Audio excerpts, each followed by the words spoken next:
Bismillahirrahmanirrahim. Assalamualaikum warahmatullahi wabarakatuh.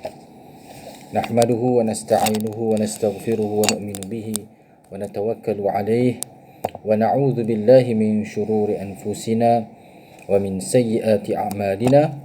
Man yahdihillahu fala mudilla lahu wa man yudlilhu fala hadiya lahu.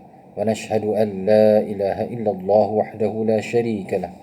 ونشهد أن محمدا عبده ورسوله بلغ الرسالة وأدى الأمانة ونصح الأمة وجاهد في الله حق جهاده رب اشرح لي صدري ويسر لي أمري واحلل عقدة من لساني يفقه قولي أما بعد. Alhamdulillah, syukur pada Allah Subhanahu Wa Taala yang telah mengurniakan kepada kita taufik dan hidayah untuk kita meneruskan hidup ini dengan mematuhi perintah Allah Subhanahu Wa Taala, meninggalkan larangan Allah, menambahkan ketaatan kepada Allah, meningkatkan kesyukuran kepada Allah, sentiasa kembali kepada Allah atas segala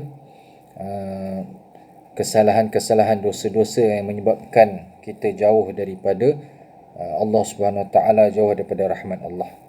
Muslimin, muslimat, sidang penonton video yang dirahmati Allah. InsyaAllah rakaman kali ini yang merupakan kuliah takmir untuk khasnya untuk surau Al-Hidayah Taman Desa Raya dan seterusnya muslimin muslimat yang dirahmati Allah Subhanahu Wa Taala. Dalam tajuk ataupun dalam pengajian akidah, 10 asas akidah yang diambil daripada sebuah kitab 40 asal agama, usuluddin, 40 asal agama karangan Imam Hujjatul Islam Muhammad bin Muhammad bin Ahmad Al-Ghazali, Imam Ghazali rahimahullahu ta'ala wa nafa'ana bi'ulumihi fid darain. Jadi alhamdulillah kita di dalam tajuk qada dan qadar, ketentuan dan ketetapan, pelaksanaan ketentuan Allah Subhanahu Wa Taala terhadap manusia, terhadap makhluk. Sebagai seorang Islam yang beriman kepada Allah Subhanahu Wa Taala, maka hendaklah kita sentiasa meningkatkan iman kita dengan melakukan usaha-usaha, melakukan kerja-kerja yang berkaitan dengan iman. Muzakarah iman, belajar ilmu iman, sentiasa memperbaharui, sentiasa mengingati tentang iman kita, sehinggalah iman kita ini meningkat. Kerana iman manusia ini turun naik, iman ini boleh bertambah dan berkurang. Bahkan iman ini juga sehingga sampai tahap boleh keluar dan masuk. Maka oleh kerana itu para sahabat radhiyallahu anhum ajma'in, mereka sentiasa fikir risau atas iman mereka. Apabila mereka duduk dalam majlis Rasulullah sallallahu alaihi wasallam, baginda akan menyampaikan wahyu kepada yang diturunkan kepada baginda, kepada para sahabat.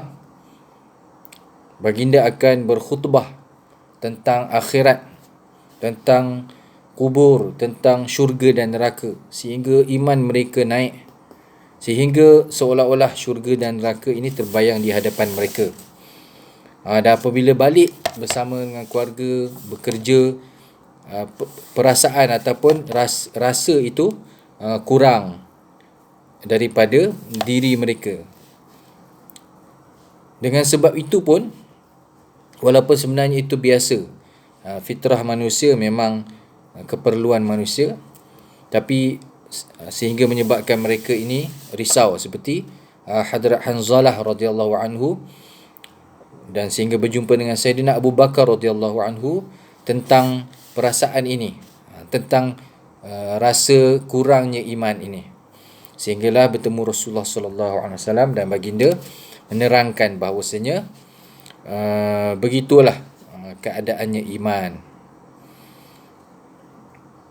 Jika kamu dapat terus sebagaimana jika kamu dapat keadaan iman yang sama sebagaimana bersama dengan aku dalam majlisku, maka kalau macam tu para malaikat akan bersalaman dengan kamu di rumah kamu, di dalam, di tepi-tepi jalan. Jadi para sahabat ni mereka usaha atas iman mereka.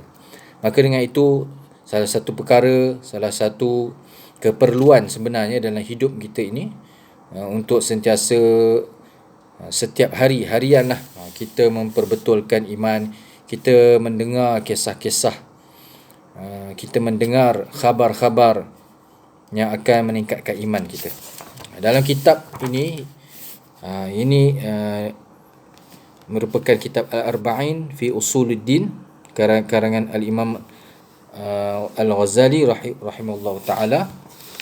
Daripada kitab inilah diambilnya ataupun diringkaskan, diterjemahkan kitab 10 asas akidah, iaitu ada 10 akidah yang berkaitan dengan iman, ada 10 asal yang berkaitan dengan iman.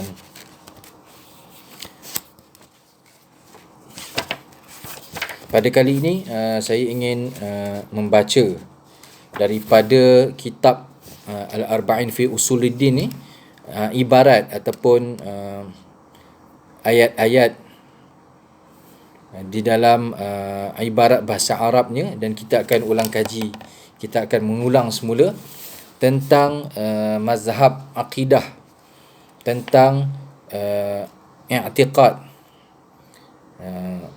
Apakah itu i'tiqad Jabariyah, apakah itu i'tiqad Qadariyah, dan juga apakah mazhab, cara yang sebenar untuk berpegang ataupun berakidah di dalam masalah qada dan qadar ini, iaitu dengan i'tiqad ahli sunnah wal jamaah. Dan kita akan baca juga tentang Mu'tazilah. Jadi semua golongan inilah kita panggil golongan. Golongan ni bukanlah, kalau di zaman kita ni bukanlah sampai ada persatuan, ada pengikut dan sebagainya. Dia tidak menyelah ataupun tidak begitulah. Tetapi di zaman lampau, di zaman di zaman khilafah Islam, perkara ataupun masalah berkaitan akidah ini menjadi satu masalah yang utama dan besar juga, sehingga menjadi polemik di zaman itu. Di zaman kita ini kita belajar dan ambil tahu apakah itu Jabariyah, apakah itu Qadariyah, supaya kita perlu boleh elakkan diri daripada beriktikad sebegitu, yang mana i'tiqad itu merupakan i'tiqad yang salah, yang batil, supaya kita tak lari jauh, kita tak hanyut di dalam cara mazhab akidah yang salah. Sebab itu pentingnya kita belajar lagi dan lagi, apatah lagi dalam bab fardu ain ni, kita sentiasa mengulang kaji, sentiasa merujuk kepada ustaz-ustaz, kepada alim ulama, dan tidak memadai sekadar pembelajaran kita ataupun yang lalulah, zaman-zaman muda, zaman-zaman belajar dulu. Kita perlu ulang balik supaya kita boleh betulkan apa yang ada dalam fikiran kita, apa yang ada dalam hati kita, dan kemudian kita sampaikan kepada orang-orang yang di bawah tanggungan kita, khususnya, terutamanya.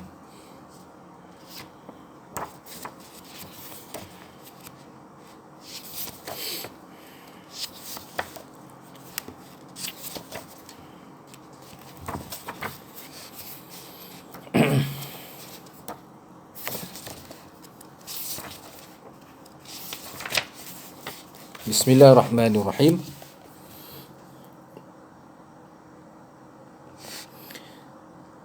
Ini tentang Qadariyah. Sebagaimana di dalam kitab Imam Ghazali ini, Bismillahirrahmanirrahim. Wal qadariyatu ankaru qada Allah wa ra'awul khaira wasyarra min anfusihim. Aradu bidzalika tanzih Allahi 'anil zulmi wa fi'lin qabihi. Walakin dhallu idh nasabul 'ajza ila Allahi fi dhimni dzalika wa lam yadru.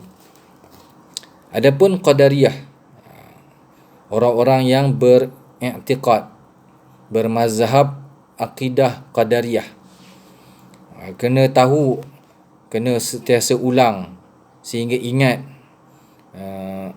apa itu Qadariyah, apa itu iktikadnya, supaya kita dapat betulkan iktikad kita dan dapat mengelakkan diri daripada berakidah, beriktikad dengan iktikad sebegini. Qadariyah, mereka mengingkari qada Allah dan mereka berpendapat, mereka melihat, mereka meyakini kebaikan dan keburukan adalah daripada mereka sendiri, daripada perbuatan diri mereka sendiri. Mereka inginkan dengan demikian itu, iaitu dengan pandangan ataupun pendapat itu, tanzih Allah, menyucikan Allah daripada kezaliman dan melakukan perbuatan yang buruk, yang keji. Tetapi mereka telah sesat, akidah ataupun i'tiqad ini sesat, kerana mereka telah menisbahkan kelemahan kepada Allah di dalam kandungan i'tiqad mereka itu, dan mereka tidak menyedari. Jadi Qadariyah ini mereka daripada Al-Qadar lah, ataupun Qadir. Maknanya mereka menganggap baik dan buruk ini, perbuatan manusia ini semua memang daripada manusia lah, dan dengan niat, dengan tanggapan bahawasanya i'tiqad ini menyucikan Allah. Mereka tak menyalahkan Allah Subhanahu Wa Taala atas apa sahaja perbuatan jahat yang berlaku, dan mereka ingin menyucikan Allah daripada menzalimi manusia dengan i'tiqad ini, dengan cara ini, dengan mazhab akidah ini. Tetapi ini merupakan satu kesesatan, kesalahan, kerana di dalam i'tiqad itu terkandungnya makna lemah pada Allah Subhanahu Wa Taala. Sehingga kalau semuanya terserah pada manusia, ikutlah setiap seorang itu, dia tanggungjawab masing-masing.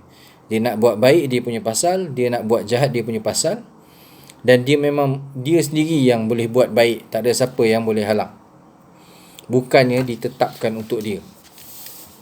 Nampak macam, kalau macam tu dia buat jahat pun bukan ketetapan Allah, dan Allah tak zalim pada dia lah. Nampak seolah-olah begitu.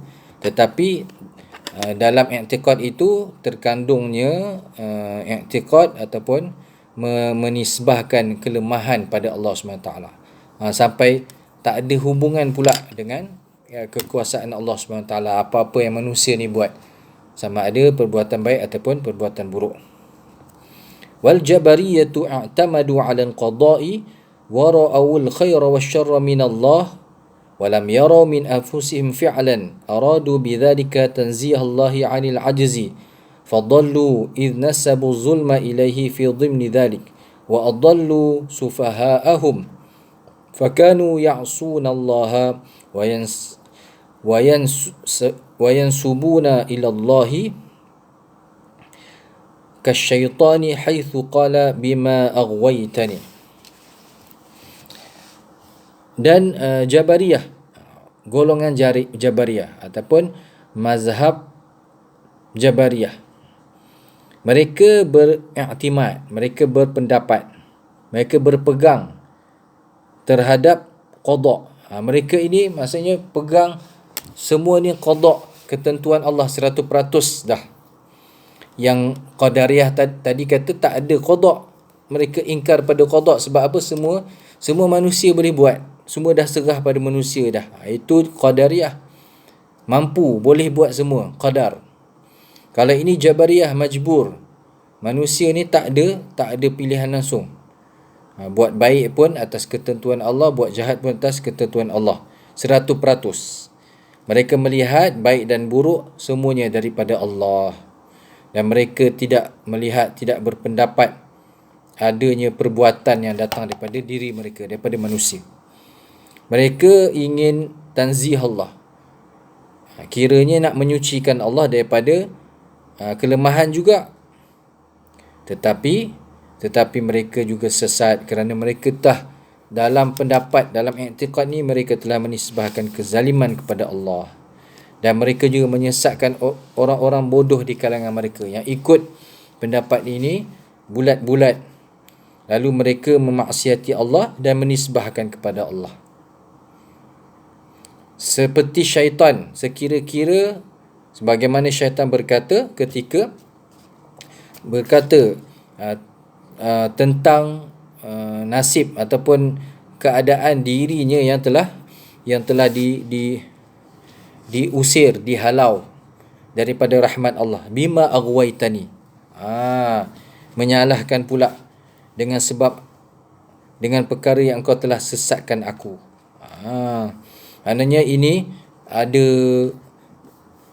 mirip kepada i'tiqad ataupun pegangan syaitan.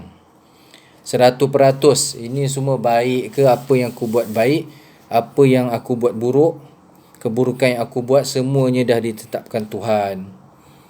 Jadi seolah-olah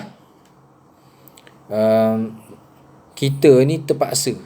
Buat baik pun dah ditentukan apa boleh buat jahat pula tu pun mengatakan apa boleh buat dah ditentukan, sebagaimana yang dikatakan, yang pernah disebutkan oleh syaitan dalam keadaan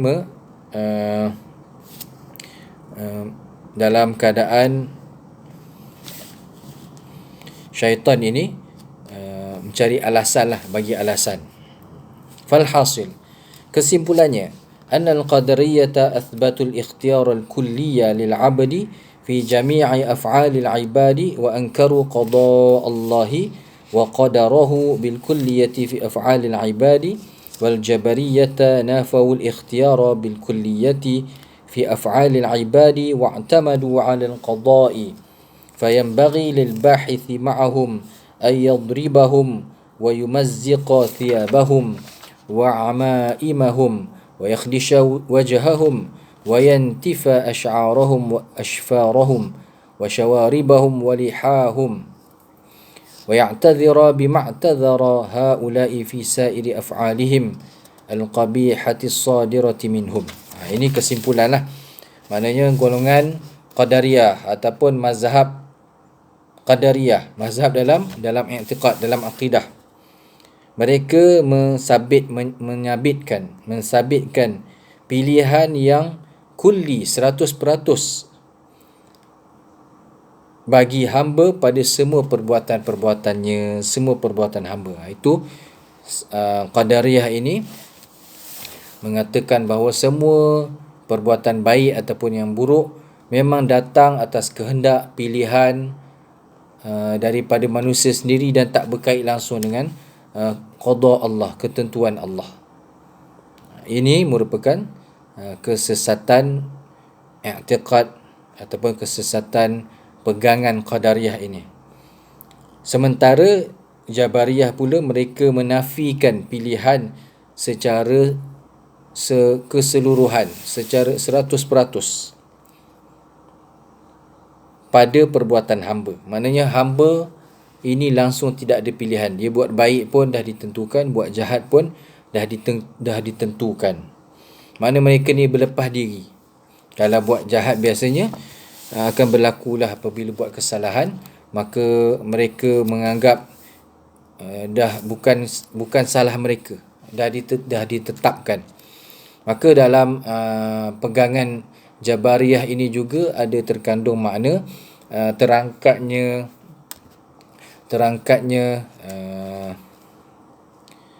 taklif, terangkatnya seseorang itu menjadi mukallaf, dipertanggungjawabkan atas perbuatan masing-masing. Jadi tak jadi mukallaf dah lah. Tak wajib lah kewajiban dan juga larangan. Sebab apa? Dah macam orang gila ataupun budak-budak yang tidak ada taklif, tak ditanggungkan langsung.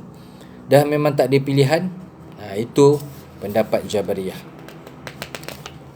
Wal mu'tazilatu adafu syarra faqat ila anfusihim wa athbatu li anfusihimul ikhtiyar al-kulli taharruzan an nisbatil qabihi ila Allah wa zulmi walakin nasabu ila Allah al-ajza fi dhimni dhalika wa lam yadru ta'ala Allah an dhalika 'uluwan kabira. Sementara golongan Mu'tazilah ataupun pegangan Mu'tazilah, mereka cuma menisbahkan, mengatakan adanya perbuatan daripada manusia ini dari segi keburukan saja. Mereka menisbahkan, mengidafatkan, menyandarkan keburukan sahaja kepada diri mereka, kepada manusia, dan mereka mengisbatkan kepada diri mereka pilihan yang sepenuhnya untuk berjaga-jaga mengelakkan diri daripada menisbahkan qabih, keburukan kepada Allah, ataupun menisbahkan kezaliman kepada Allah. Tetapi mereka dalam masa yang sama, secara tidak sedar, mereka telah menisbahkan kelemahan kepada Allah di dalam pegangan mereka itu. Maha suci Allah daripada perkara itu dengan ketinggian yang maha besar. Jadi kalau Mu'tazilah pula, mereka kata cuma yang buat keburukan ini saja memang daripada manusia. Siapa-siapa yang di kalangan manusia yang buat maksiat, yang buat keburukan, yang buat kejahatan, itu memang pilihan dia, 100% pilihan dia. Sebab apa? Sebab nak mengelakkan, nak menjauhkan diri daripada beriktikad adanya perbuatan, adanya perkara yang buruk daripada Allah. Maknanya kalau buat buruk tu bukan Allah Ta'ala, bukan daripada ketetapan Allah, dah memang 100% dah manusia tu. Tapi kalau buat baik, itu datang daripada Allah. Ini pun merupakan pegangan yang salah juga, sebab masih lagi akan menyebabkan nisbah lemah kepada zat Allah Subhanahu Wa Ta'ala. Mana kalau kata yang perbuatan baik adanya berkaitan dengan kuasa Allah, dengan ketentuan Allah. Tapi kalau perbuatan buruk 100% serah pada manusia. Dia nak buat kejahatan apa, dia nak buat di mana, itu semua dah berlepas. Allah Ta'ala berlepas daripada manusia. Maka itu juga merupakan akidah yang salah. Jadi, tetapi ini berbeza dengan beradab. Dalam keadaan yang lain, ada kata-kata ataupun sebagaimana yang Allah SWT berfirman di dalam Al-Quran,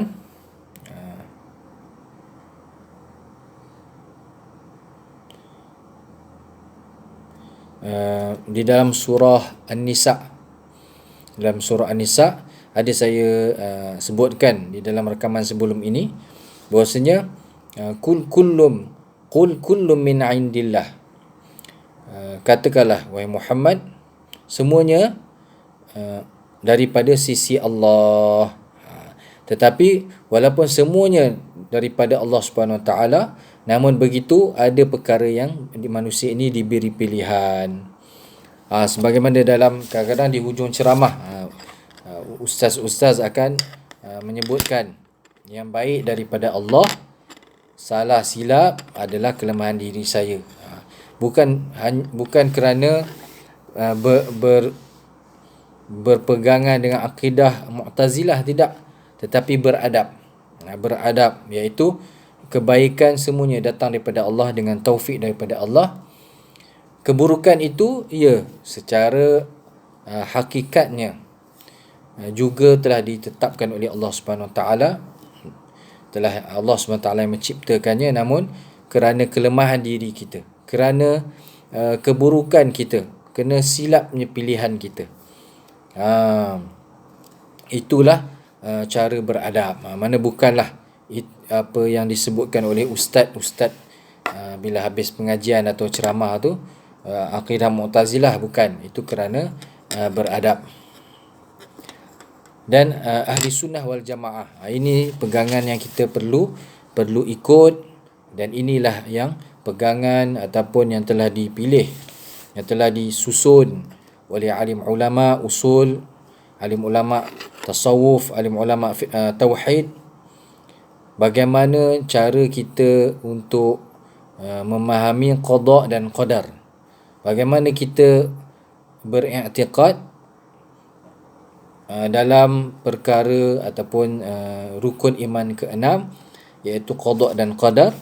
Wa ahlus sunnati wal jamaati tawassatu falam yanful ikhtiyara an anfusihim bil kulliyati wa lam yanful qada'a wal qadara 'anillahi bil kulliyati, bal qalu af'alul ibadi min Allah min wajhin wa min al-'abdi min wajhin wa lil 'abdi ikhtiyarun fi ijadi fi'lih. Dan i'tiqad golongan ahli sunnah wal jamaah, mereka ini pertengahan. Maka mereka tidak menafikan pilihan daripada diri mereka, tidak menafikan adanya pilihan pada diri manusia secara total, secara 100%. Dan mereka tidak pula menafikan qada dan qadar daripada Allah secara total, secara sepenuhnya. Bahkan mereka berkata perbuatan-perbuatan manusia daripada Allah Subhanahu Wa Taala, semuanya daripada Allah daripada satu segi, dan daripada segi yang lain, dalam keadaan yang lain, ianya daripada hamba. Dan hamba manusia ini ada pilihan di dalam mewujudkan, di dalam melakukan, menjadikan, mengadakan perbuatannya. Bahkan ulama berkata bahawasanya qada Allah Subhanahu Wa Taala, qada dan qadar Allah Subhanahu Wa Taala terhadap manusia ini ada dua keadaan. Yang pertama, yang sebagaimana sebahagiannya ialah ketentuan Allah, ketetapan Allah yang tidak ada pilihan untuk kita sebagai manusia. Sebagaimana Allah SWT telah jadikan kita di kalangan orang-orang Melayu contohnya. Dijadikan sebahagian kita di kalangan orang-orang Arab, kemudian bercakap dengan bahasa Arab, orang Melayu bercakap Melayu. Ataupun kita ini berkulit agak gelap, sawo matang, berkulit cerah, berkulit kemerah-merahan, ataupun bagaimana sifat fizikal kita. Ini tinggi rendah kita adalah satu perkara yang kita tidak ada pilihan, dan kita jadi seperti itu adalah dengan ketetapan Allah Subhanahu Wa Taala. Adapun dari segi melakukan kebaikan, keburukan, maka ada pilihan untuk hamba ini. Diberi pilihan untuk hamba ini ijadi fi'lih, mewujudkan perbuatannya, menjalankan perbuatannya. Tidaklah sampai manusia itu, contohnya yang melakukan keburukan, kemaksiatan, dia tu dipaksa, langsung tak ada pilihan, langsung tak ada, dia beri peluang, seperti orang yang ditiup oleh angin yang kuat, tak boleh nak melawan, tetapi mempunyai keadaan ataupun situasi yang dia boleh memilih. Maka dengan itu i'tiqad ataupun pegangan dengan cara ini, dengan pegangan ahli sunnah wal jamaah menjadikan kita lebih pertengahan, dan juga menjadikan kita lebih beradab dan berada di landasan jalan yang betul dalam memahami qada dan qadar Allah Subhanahu Wa Taala, ketentuan Allah Subhanahu Wa Taala terhadap kita di dalam kehidupan kita ini. Namun begitu, kita bersyukur pada Allah Subhanahu Wa Taala di atas apa yang Allah Taala telah kurniakan. La in syakartum la azidannakum. Sesungguhnya jika kamu bersyukur, pasti aku akan tambah nikmat pada kamu. Dan nikmat yang paling besar, nikmat yang sangat bernilai kepada kita ialah nikmat iman dan Islam. Kita perlu merasakan besarnya nikmat itu. Kita perlu merasakan betapa agungnya, betapa bertuahnya kita dipilih lahir daripada perut ibu yang Islam, kemudian membesar di dalam suasana Islam, kerana Allah SWT akan berikan agama ini kepada orang yang Allah Ta'ala suka, orang yang Allah kasih. Manakala benda-benda duniawi lah diberikan kepada sesiapa sahaja.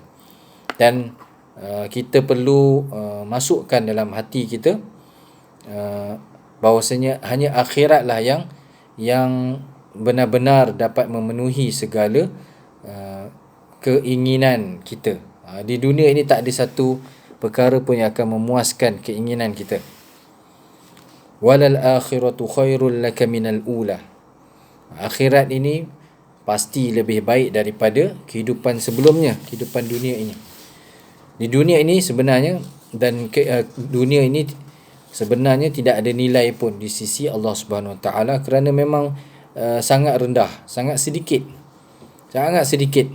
Walaupun kita nampak banyak, sebab apa? Memang kita ini ada nafsu, adanya di samping syaitan yang menggoda. Jadi kita tak pernah, manusia ini tidak akan pernah puas dengan dunia, dan kalau dapat apa sahaja yang diinginkan pun takkan dapat memuaskan. Kalau diberikan selembah emas pun nak lagi emas yang lain, nak lagi lembah yang lain. Maka dengan itu, bersyukur pada Allah Subhanahu Wa Taala dengan mematuhi segala perintahnya, meninggalkan segala larangannya. Dan kita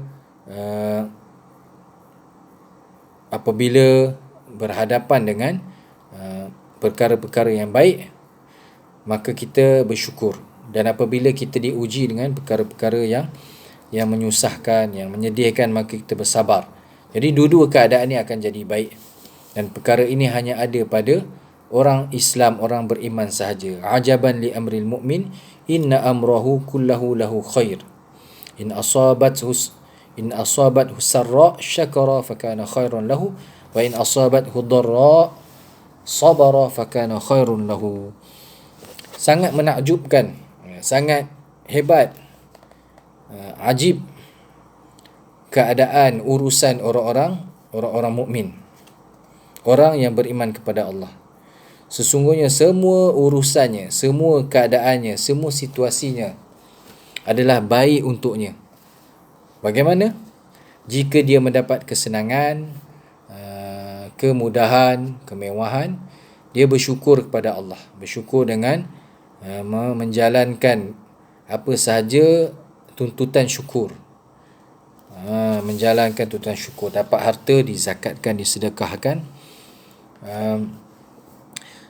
Kemudian jika dia mendapat kesusahan, dia bersabar.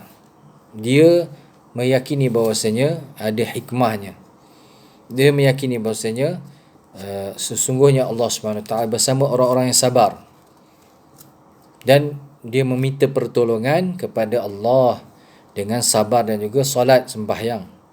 Maka fakana khairun lahu. Itu pun baik untuknya. Mana bukan perlu jadi orang kaya, orang senang saja, tapi dalam keadaan susah, miskin, dalam keadaan sakit juga ada kebaikan untuk orang-orang beriman. Jadi dua-dua keadaan baik sebenarnya, ada baiknya, kerana di dunia ini memang tempat ujian dan juga cabaran. Jadi insya-Allah, mudah-mudahan daripada ulang kaji tentang i'tiqad, pegangan Qadariyah, pegangan Jabariyah, pegangan Mu'tazilah, yang mana ketiga-tiga ini merupakan pegangan yang salah, pandangan yang salah, terhadap qada qadar Allah, ketentuan Allah Subhanahu Wa Taala pada manusia. Dengan ulang kaji ini kita dapat mengelakkan diri daripadanya.